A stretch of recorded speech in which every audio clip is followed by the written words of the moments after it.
Bom, então vamos lá, vamos falar um pouco da cultura como uma variável da organização, né?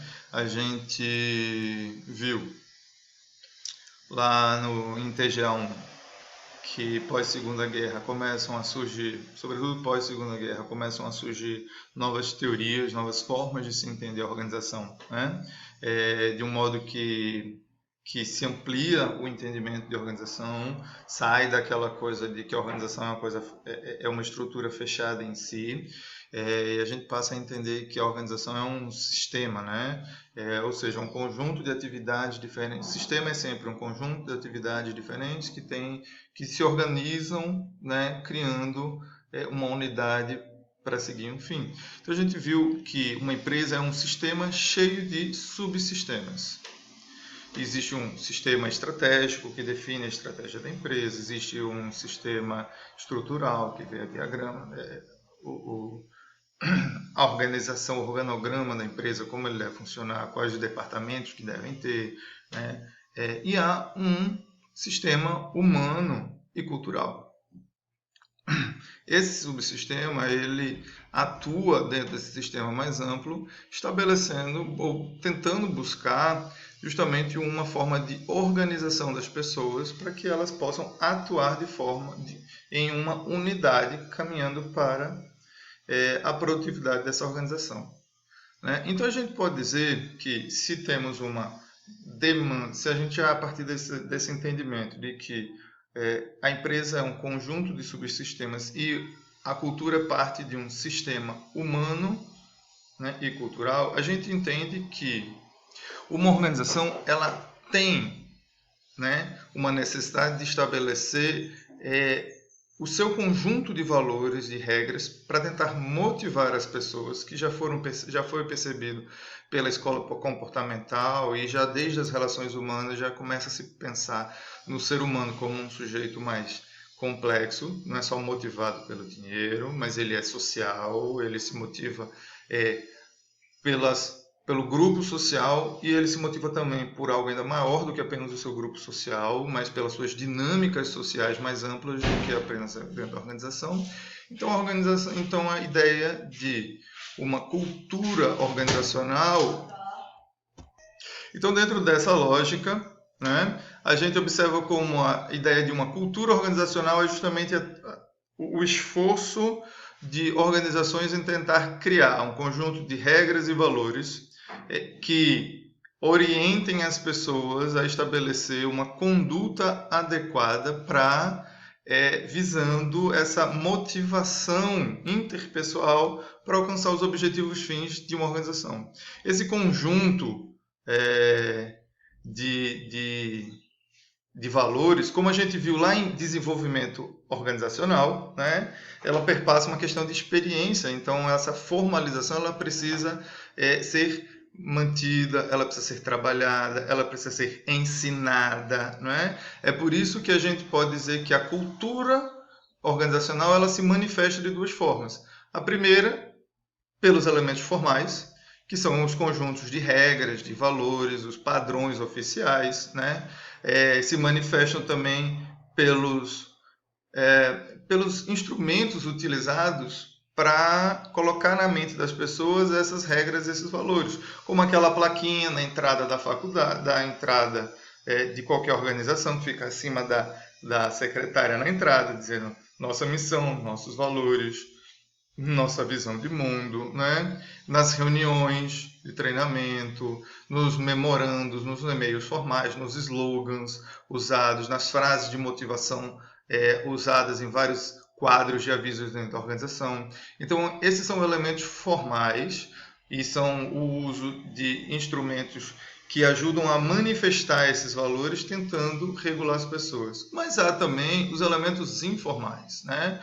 A própria cultura, a visão de mundo das pessoas dentro de uma organização, a rádio peão, o bochicho, né? A forma como as pessoas se organizam dentro da organização, formando grupinhos, clãs e tudo mais. Esses são elementos informais.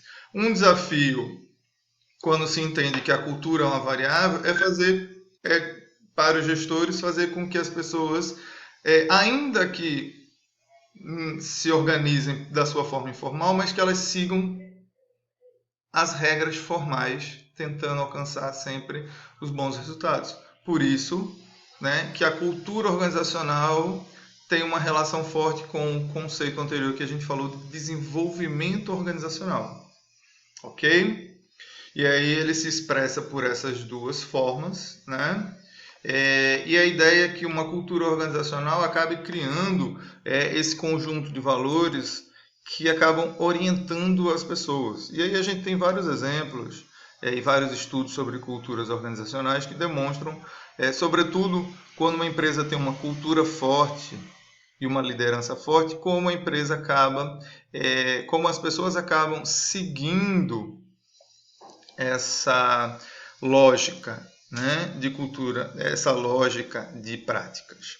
E a gente tem vários exemplos de como essas relações de formal e informal elas se relacionam, tá?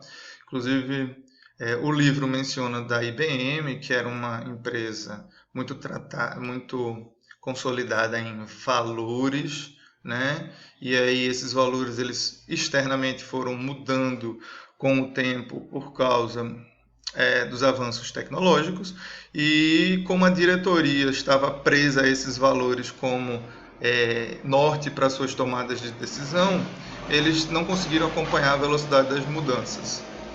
Né? Mesmo ao se trocar de um presidente que já vinha da companhia por um presidente vindo de um outro mercado mais antenado, ele já não, ele e que estava aberto a essas mudanças, ele não conseguiu fazer essas mudanças nas categorias abaixo dele, ou seja, nas hierarquias abaixo dele, porque estavam todos, né, já muito consolidados dentro dessa cultura formal, dentro dessa cultura dessa organização.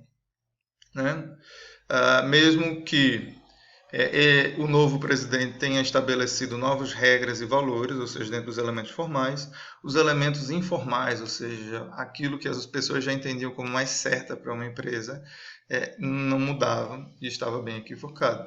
A gente tem outros exemplos, eu acho que já trabalhei em algumas empresas que tinham elementos formais da cultura que eram lindos e maravilhosos, mas os donos talvez não se comportassem, nem eles mesmos se comportassem dentro da organização, cumprindo aqueles valores que estavam bonitos no papel. O resultado, muitas pessoas abaixo dele também não se comportavam dessa forma e era uma estrutura organizacional bem difícil de trabalhar, porque dizia uma coisa e fazia outra coisa. Né? Então essa variável cultural se mostra importante porque acaba criando um ambiente, um clima, né, com que as pessoas todas trabalham, e isso pode levar a uma motivação mais adequada ou menos adequada para o desenvolvimento desse trabalho e os objetivos oficiais. Né?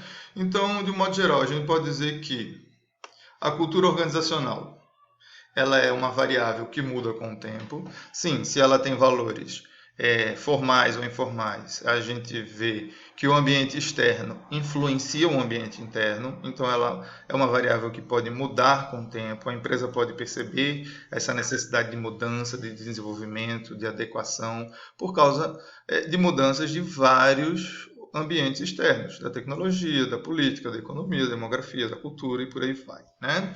Ela é percebida, como eu disse, por meio de artefatos, mitos, práticas, valores, ou seja, desde aquela plaquinha lá que está escrito, ou desde um conjunto de documentos que expressam, né, a própria prática das pessoas, os valores dos chefes, o modo como a liderança comanda uma equipe, e isso expressa os valores formais ou informais, mas expressa valores que acabam sendo estabelecidos ou entendidos pelas pessoas, né, que fazem parte daquela cultura interna. Empresas alegres ou empresas divertidas têm chefes ou líderes que tendem a demonstrar essa liderança, essa diversão nas suas lideranças, mesmo que comprometidos com resultados.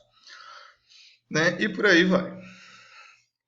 Por outro lado, a gente observa, então, com isso que eu acabei de falar, que sim, que a cultura organizacional ela acaba sendo resultado de uma luta de adaptação ao ambiente a um ambiente de integração, é uma luta interna, e sim, ela sofre as influências externas, e aí a ideia de construir uma cultura organizacional é justamente essa luta para construir um conjunto de valores que norteiam, né, o que dizem para as pessoas o que é certo e o que é errado, de modo que as pessoas procurem trabalhar não só motivadas, mas assim, cientes de que as suas atividades são importantes para gerar uma produtividade organizacional. Né? E a gente pode dizer então que essa cultura acaba sendo um conjunto de premissas básicas que são institucionalizadas. Ou seja, o que é institucionalizado? É aquilo que a gente acaba nem parando para pensar em se está certo ou se está errado, ou de onde veio isso, ou como veio aquilo. A gente simplesmente entende que é o certo ou é o errado. Às vezes até de forma mítica, né? Ou seja, uma forma bem mítica, se torna um mito. Às vezes a gente sabe quem foi que inventou uma coisa, ou uma prática, ou de onde veio, ou nem tem fundamento, né? Por exemplo, às sextas-feiras usamos chinelo para ir trabalhar. Né? Às vezes ninguém sabe na empresa quem foi que inventou isso, mas todo mundo faz, acompanha, repete, e acaba se tornando algo institucionalizado. Toda sexta-feira tem que ser assim, né? Sem a gente nem parar para pensar, a gente só faz isso dessa forma, né? E observar de que modo essas premissas elas são positivas ou não para a organização. Bom, um outro aspecto que a noção de cultura organizacional nos ajuda a identificar como um possível, uma questão, né, importante para a gestão das organizações é de que uma organização, ela, por ser esse misto, né, de valores formais e informais, e por ela ter essa influência que vem de fora, é necessário a gente entender que dentro de uma organização existem diferentes funções e atividades nos seus departamentos, constituídos por diferentes pessoas com formações, com visões de mundos diferentes e, portanto, com características diferentes. A gente viu isso aí em TGA1, de alguma forma, já começa a ser percebido, né, dentro das relações das escolas, desde a escola das relações humanas já se percebe isso, como os grupos sociais vão se organizando dentro das organizações, muitas vezes por uma questão de afinidade e tudo mais. E a gente tem visto como isso também demonstra a noção de uma identidade social. Por exemplo, imagina um hospital. Um hospital ele tem vários departamentos e tem várias funções. Então, dentro de um hospital a gente tem médicos, enfermeiros, técnicos administrativos, né, auxiliares de enfermagem, técnicos administrativos. E aí cada uma dessas profissões, cada uma dessas pessoas para chegar ali, elas percorreram um trajeto de mundo diferente. Os cursos que fizeram, as formações que tiveram, acabam que cada grupo desse tem uma visão de mundo diferente, tem um jargão de fala diferente, tem uma posição e atuação dentro desse sistema diferente. Né? Então, muitas vezes, simplesmente colocar uma cultura organizacional para todo mundo, talvez conjuntos e valores mais amplos não toquem ou modifiquem ou auxiliem o desenvolvimento dessas pessoas de modo igual. Né? Então, entendendo que existem diferentes identidades sociais, né, desenvolvidas por esses outros papéis que as pessoas ocupam nas suas vidas, né, acaba que os gestores precisam se preocupar no modo de como estabelecer ou trabalhar essa cultura organizacional de forma a se adequar a essas diferenças identitárias. Bom, sendo assim, acaba sendo, portanto, um desafio para os gestores, né, estabelecerem comunicações diferentes, formas de experiências diferentes a fim de buscar um desenvolvimento mais adequado. Né?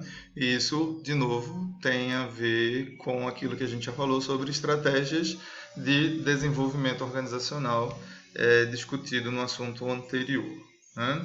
De um modo geral, Isso também,